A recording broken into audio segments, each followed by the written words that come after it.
Your portion of scripture found in the Old Testament book of Joshua. Old Testament book of Joshua, chapter number 6. And we will be dealing with the first 5 verses of that 6th chapter. Joshua, chapter number 6. We will be reading the first 5 verses of that chapter. When you have it, please signify by rising to your feet as we reverence the Word of God. Joshua chapter number 6, verses number 1 through 5. Solicit your prayers. Today, y'all pastor overdid it this week and feeling it a little bit. But in my weakness, God's strength is made perfect. Lift your sword, your Bible in the air. Repeat after me. This is my Bible. I can have what it says I can have. I can do what it says I can do. I can be who it says I can be. Today I'm going to be taught from the Word of God. I boldly confess that my mind is alert, my heart is receptive. I am about to receive the incorruptible, indestructible, ever-living seed of the Word of God. I'll never be the same. I'll never be the same. I will never be the same. In Jesus' name. Joshua chapter 6. Verses 1 through 5, it reads like this in the New Living Translation. Now the gates of Jericho were tightly shut because the people were afraid of the Israelites. No one was allowed to go out or in.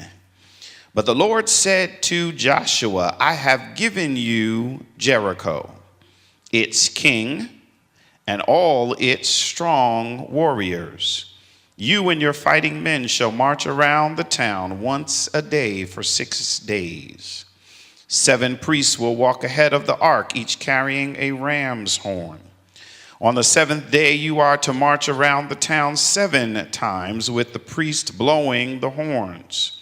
When you hear the priest give one long blast on the ram's horns, have all the people shout as loud as they can. And then the walls, somebody say the walls of the town will collapse and the people can go straight into the town. If you allow me a few minutes of your time on this Sunday morning, I would like to preach from the subject, tear the walls down. Tear the walls down. Let us pray. Father, we bless your name. We thank you for this another opportunity to be used to preach your word. Now, Father, take what I have studied, take what I have meditated on, take what I have learned, and infuse it with your power. Guide my words, guide my thoughts, so that they may be pleasing in your sight. O Lord, preach to me and then preach through me so that your people can be edified, your people can be built up, your people can be blessed, your people can be transformed. Preach now, O God, for your servant hears. In the name of Jesus, we pray. Amen. Tear down the walls. There's been much talk lately in our country about building a wall. President Trump has been adamant about the necessity for a wall on our southern border. He has even gone as far as to circumvent the rule of law and declare an unnecessary state of emergency in order to divert funds earmarked for other areas of need, true need, to building his border wall. And his rationale for this behavior and the need for a border wall is he states that we need protection from the others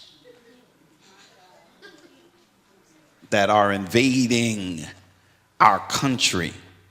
And as they invade our country, they're bringing drugs and they're bringing crime and they're raping folks.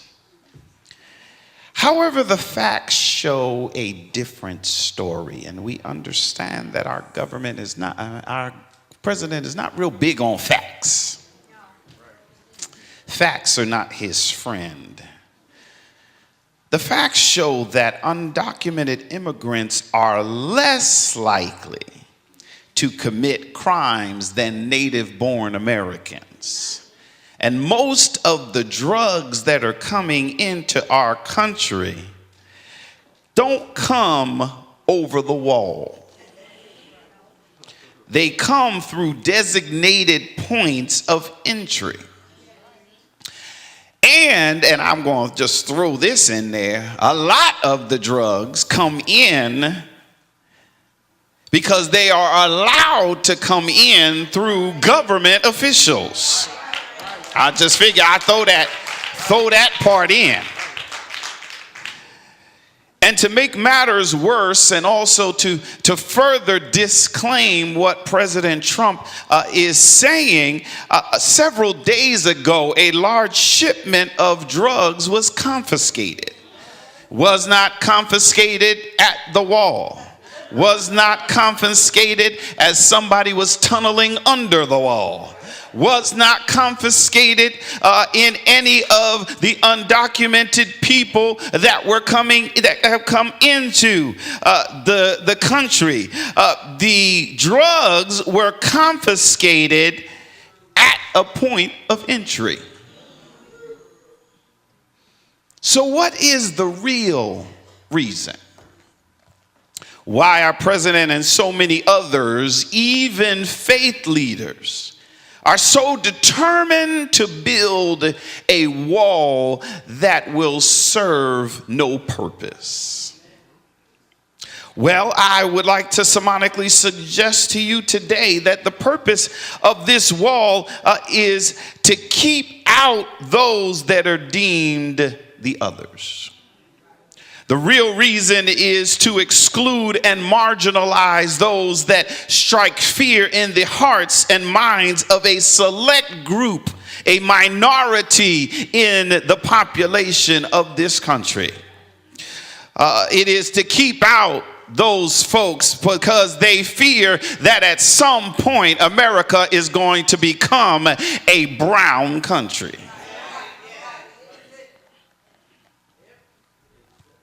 Public Enemy said it years ago with their album entitled Fear of a Black Planet. But regardless of what they feel, regardless of what they think, the prognosis or the prognostication says that by 2043, the United States is going to be majority brown.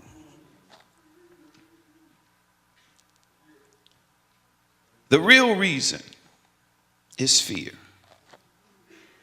The real reason is hate. The real reason is racism. The real reason is prejudice. And the real reason is sin. Although a small minority, a select group of people feel that we need a wall to keep out the others, we understand and we know that our God is not a God that seeks to erect walls, but our God is a God that seeks to destroy them. In our pericope today, we find a very familiar passage of scripture found in the 6th chapter of the book of Joshua. And I know that you are familiar with this text, but just in case someone is here and hasn't been in church in a while, can I familiarize them with the story? We are familiar with Joshua because he was the successor of the prophet Moses, and the one that led the children of Israel in their quest to conquer the land that God had promised to their ancestors. However, as they approached the promised land, they came upon a city called Jericho. And Jericho was a fortified city, and around the city of Jericho, they found a very large wall. Somebody say wall. And as the Israelites approached Jericho, they found the wall was tightly shut to prevent them from entering in. Those residents of Jericho were afraid of the Israelites. They were afraid of what they might do. They were afraid of what they might destroy if they let them in. Now, the wall means something different depending on who you are in the narrative. God showed me this as I was studying. For the people of Jericho, the wall was a barrier whose function was to protect them from those deemed undesirable from entering the city. But to the Israelites, the wall represented the barrier hindering them from receiving God's promise to them. Now, I need for you to stick a pin there in your notes because I'm going to come back to that. Let me repeat it. For Jericho, the wall meant the barrier to keep people out. But for the Israelites, the wall meant the barrier that was hindering them from going into the promise that God had given them. But God told Joshua, he said, I've already given you Jericho. In spite of the wall, in spite of the people, in spite of the fear, I've given it to you already. And not only have I given you the city of Jericho, Joshua, but I've given you its king, and I've given you all of its mighty warriors. God promised that he would give the children of Israel victory and enable them to possess the land that he had already given them. But there was still the issue of the wall. The wall did not disintegrate when God gave the promise to Joshua. The wall did not disappear at the point of the promise. God still had to deal with the barrier, the obstruction, the wall that stood between the children of Israel and the promised land. Can I put this on park for a second? We love to shout and celebrate the promises of God in our lives, and we should. We want to hear how God is going to bless us. We want to hear how God is going to enlarge our territory. We love sermons about how God is going to pour out on us in abundance. We shout when the preacher encourages us to name it and claim it and believe it and receive it. But the reality is that there still may be a wall separating us from God's blessings, and it will take an exercise of faith in order to bring that wall down. Yes, we can shout, and we should shout by faith when God tells us that he's going to bless us. But it doesn't mean that we're just going to saunter into the blessing. In order to receive it, we may have to exercise faith in spite of the fact that it doesn't make any sense. What God is saying to us. God gives Joshua quite an unconventional strategy in order to deal with this wall problem. Notice the children of Israel had to do something. They had to believe God. They had to follow God. They had to exercise their faith. You know the story. God instructs Joshua to gather the army together. And he says, march around the walls of Jericho, being led by 7 priests carrying the Ark of the Covenant, which represented the presence of God, and each priest carrying a ram's horn. Then they were supposed to march around the wall once for 6 days and then go back to the camp.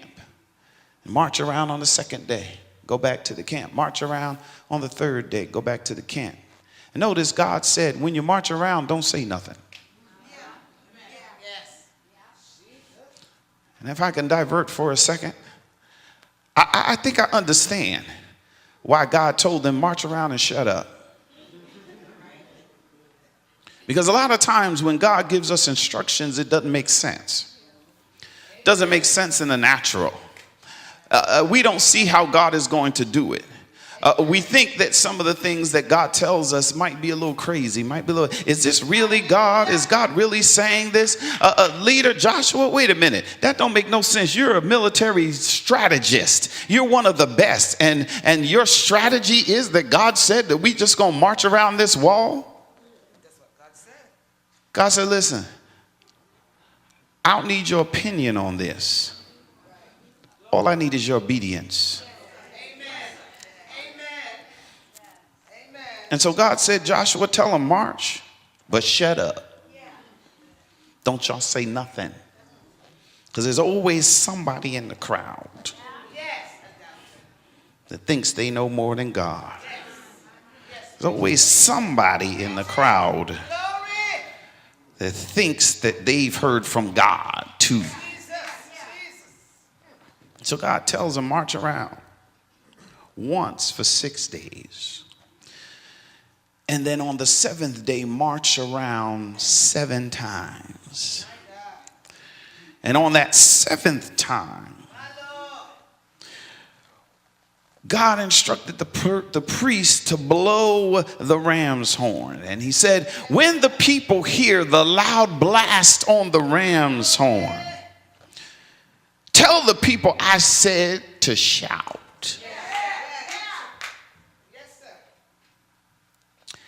And when they shout, the wall will fall flat.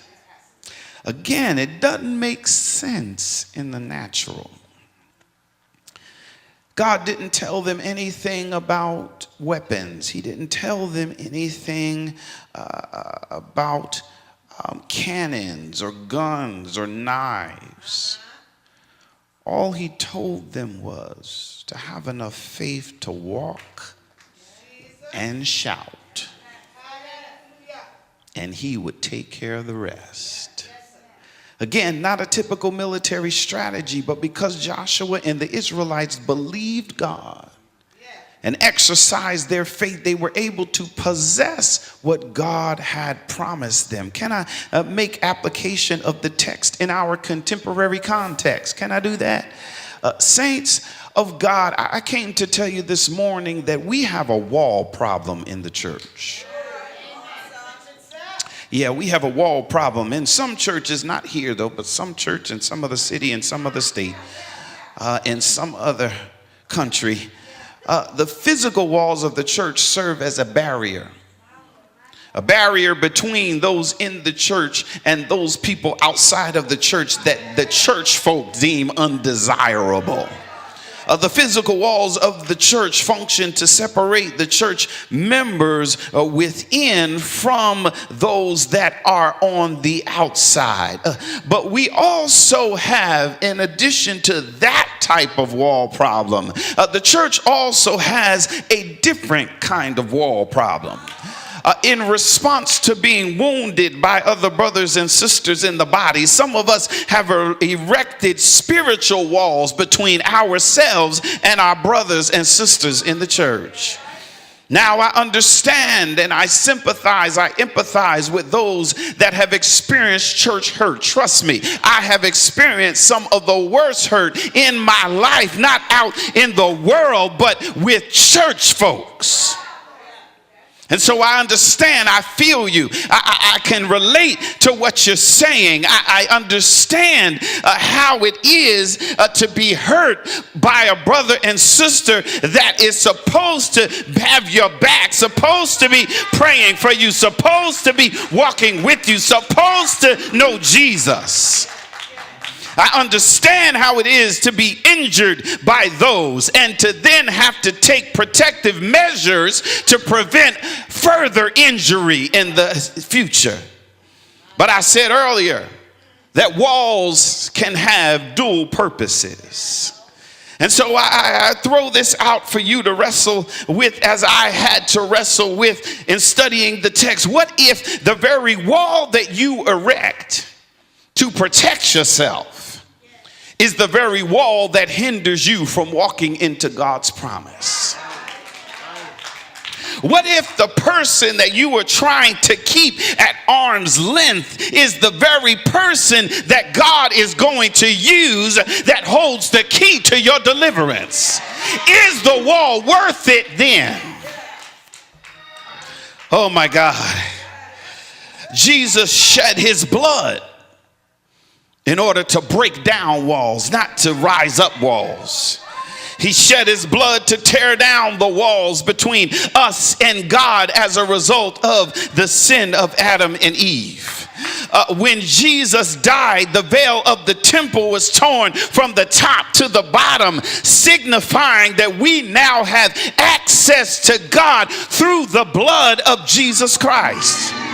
We have all been reconciled through Christ, as 2 Corinthians 5:19 states. It says, all this is from God, who reconciled us to himself through Christ and gave us the ministry of reconciliation, that God was reconciling the world to himself in Christ, not counting people's sins against them. If we are reconciled to God through Christ, if our sins have been forgiven because of the shed blood of Jesus Christ, if God himself is not counting our sins against us, then why in the world, my brothers and sisters, are we holding other sins against them? Oh God, I'm almost done, because some folks might be getting mad at me, but that's all right. I'm going to preach it anyhow. This on the first Sunday of the month of March, the Sunday that we commemorate the sacrifice that Jesus Christ made for us, we need to remember why he died. Jesus died to tear down the walls so that we could be as one in the body. He died so that we can be one in him. He died so that we can be one with him. He died so that we could be one with the Father. And he died so that we could be one with each other. Jesus prayed for us in the Gospel of John along with his disciples. And he said that they may all be one, just as you, Father, and I are one, and I in you, and that also may be in us, so that the world may believe that you have sent me. But in order for us to be one, my brothers and sisters, in order for us to function properly as the body of Christ, in order for us to dwell together in unity, in order for us to live in peace and shalom and wholeness with each other, we are going to have to tear down some walls. I don't know about you today, but I think on this first Sunday in March, it's time for us at Ebenezer Baptist Church to start to tear down some walls. For the Bible says that when the children of Israel marched around the walls of Jericho 7 times on the 7th day, and when the priest blew the ram's horn, the Bible says that the people shouted. They lifted up a shout, and the walls came falling down. God's promise was revealed, and they had access to what God had said he had already given them. We need to tear down some walls today. We need to tear down some walls that every spirit has built up that exalts itself against the knowledge of God. We need to tear down some walls today. We need to tear down the wall of every hindrance that keeps us from working together in unity. We need to tear down some walls today. We need to tear down every wall that was built by murmuring and gossip. We need to tear down some walls today. We need to tear down every wall that was built by an unforgiving spirit that seeks to separate us from each other. We need to tear down some walls today. We need to tear down every wall from every wound in the past, every wound that remains unhealed. We need to tear down some walls today. We need to tear down every wall that tradition has built up that blinds us from what God is doing in this present age and in this current place.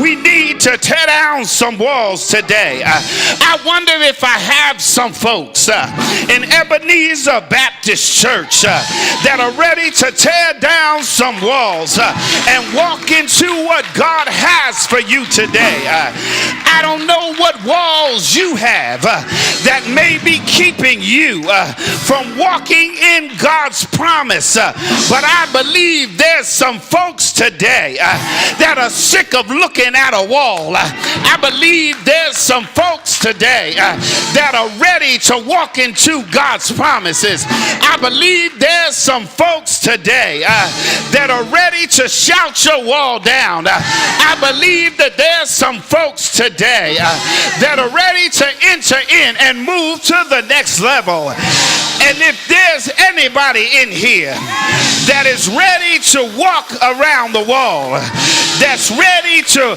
shout God's wall down, I need you to help me to walk around Ebenezer Baptist Church. I need you to help me to walk around and claim what God has. I need you to help me to claim that every wall that God has built up that's hindering this church is going to come down. I need you to help me to walk around and bring down the wall of poverty.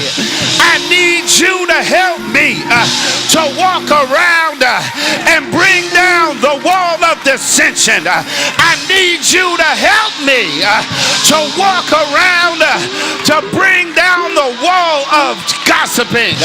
I need you to help me to walk around to bring down the wall of disunity.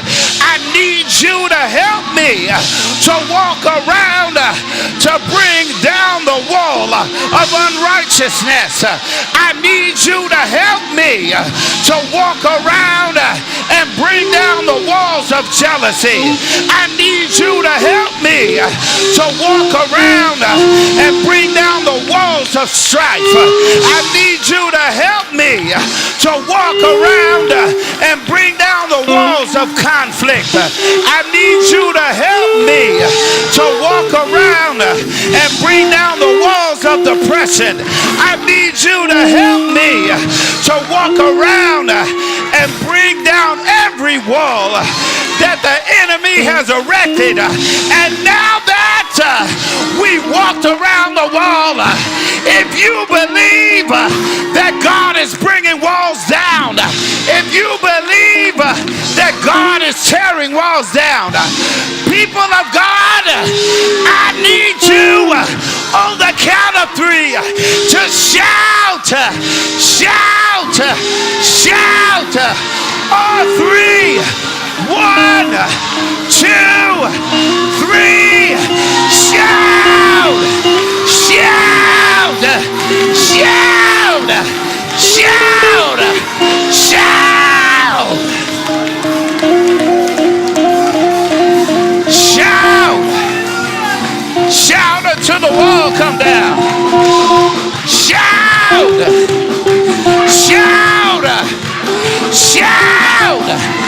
Shout! Shout! Shout! Shout!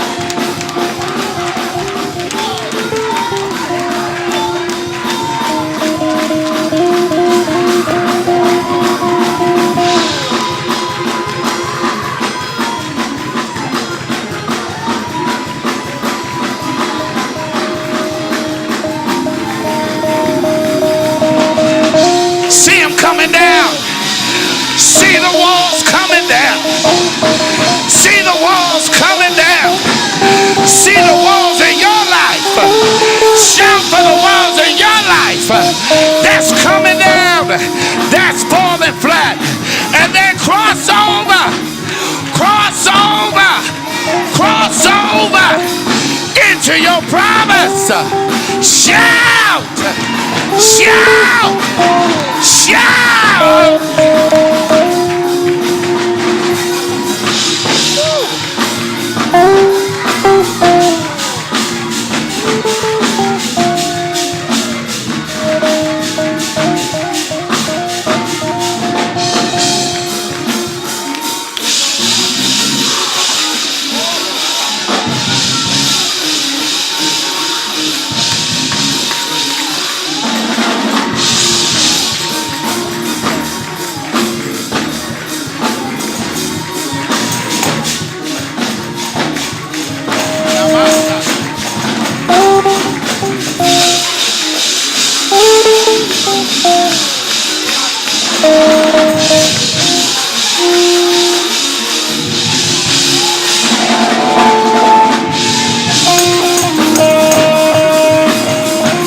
Listen, some of y'all need to do like them.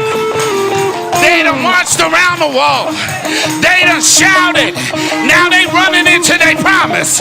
Some of y'all need to start running into what God has for you. Some of y'all need to start running. If you can't run, walk. If you can't walk, crawl. But whatever you got to do, some of y'all need to walk into what God has for you right now. It's about faith. It's about faith. You got to act like you see it. Even before you see it. You got to act like you see it. Even before you see it.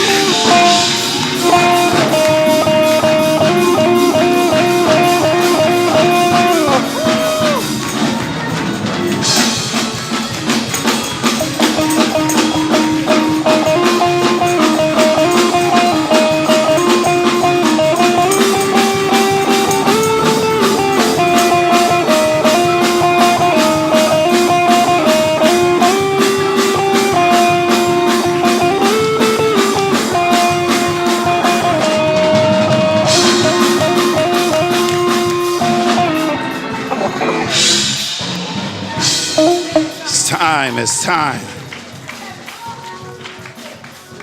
Time for the walls to come down.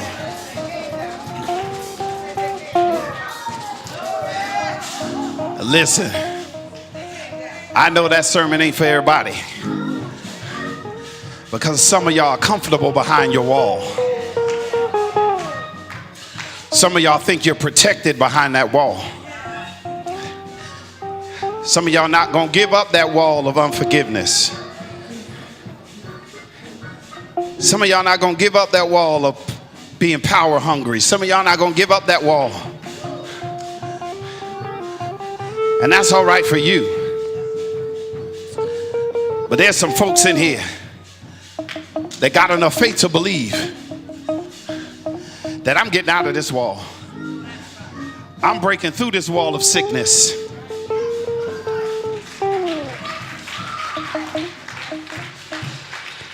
It's got to come down. I've been looking at this wall too long.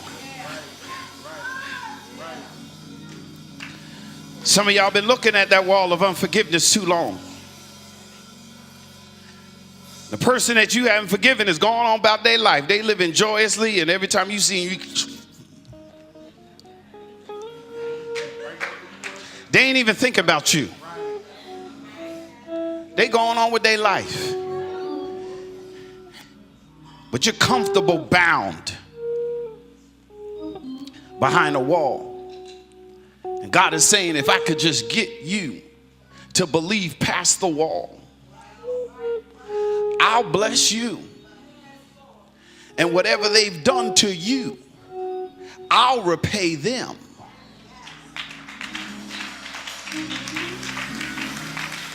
But I can't repay them for what they've done to you. Because when I do, I want you to see it. And you can't see it behind the wall.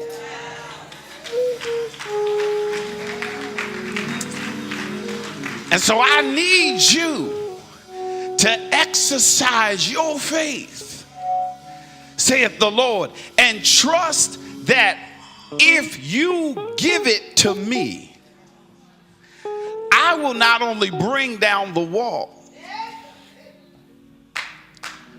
so that you can advance into what you are supposed to be walking in, but as you are advancing into your blessing, the person that hurt you is going to be right there. Because I've learned in my life that God will prepare a table before you in the presence of your enemies. When you come out from behind that wall, God will sit you down in the best seat. Have a spread before you, all the stuff you like. Fried chicken, macaroni and cheese, collard greens, fried fish, crab legs, and filet mignon. Whatever you like will be on the table. And God will make sure he does it when your enemy is there. And they got to sit and watch you enjoy yourself.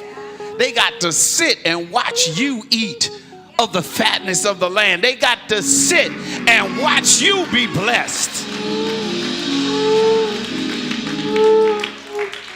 And I don't care how many seats are at the table that God prepares, not near one of them is for your enemy.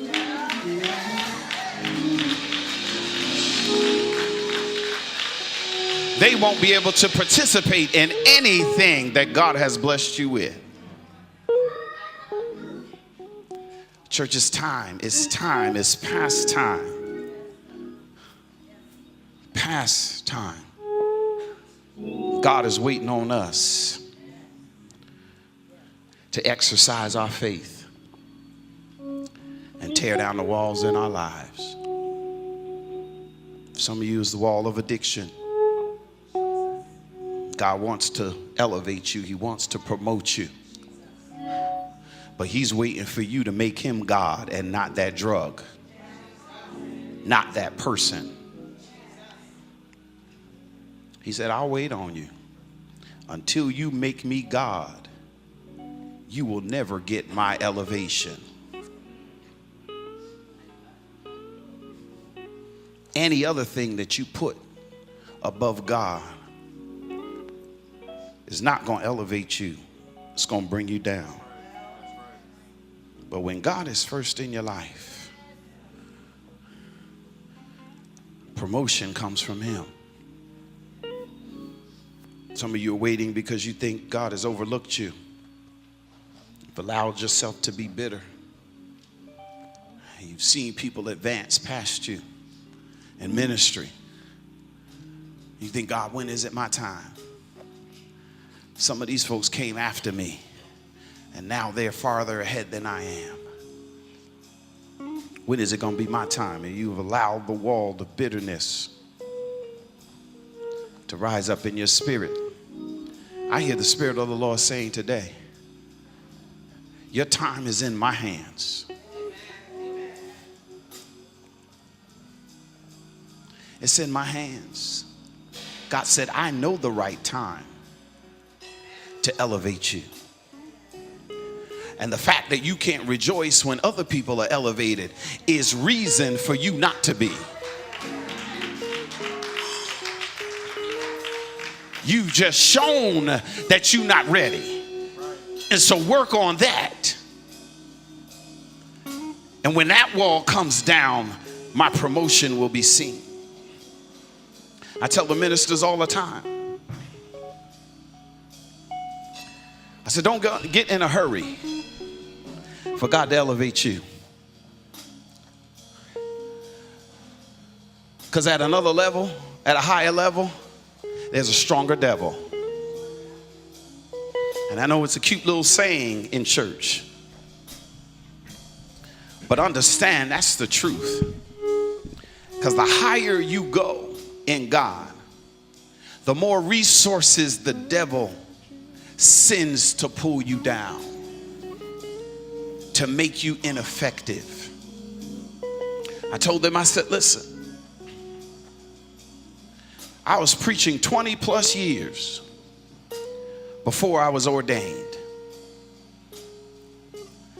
Folks came after me, was elevated above me, and I could rejoice with them because I saw the hand of the Lord in their lives. And I was like, God, I celebrate with them. I ain't mad or nothing, but I gotta ask, what's wrong with me? What am I doing wrong that you can't elevate me? God said, you ain't doing nothing wrong, son. As a matter of fact, you're doing stuff right. You're serving. You're helping to build the ministry where you are. He said, but in your time, in the time that I have designated for you, I'll elevate you if you remain faithful. And 25 years of faithfulness, God said, now is your time. And what I'm going to do for you, son, is I'm going to send people to help you in your ministry like you've helped build Bishop Hunter's ministry. I'm going to send folks that got your heart, that got your servant's heart, and I'm going to send them to help bear the load, bear the weight of ministry for you. And God has done that. He has done that for me. He has proven faithful. Is it easy? No. No. It's not easy. But let me tell you something.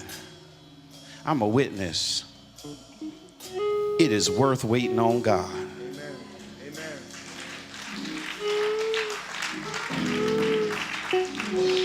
Because when you wait on God, God will blow your mind. I still can't believe I'm up here. It's been almost 2 years. I still can't believe God sent me back to New Jersey. But I see now why. Because while he was preparing me, he was preparing you for me. And preparing me for you. Sometimes we have to be broken in order to receive what God has for us. Sometimes we got to be broken to appreciate God's blessings. That's right. Everybody's standing and resting on your feet.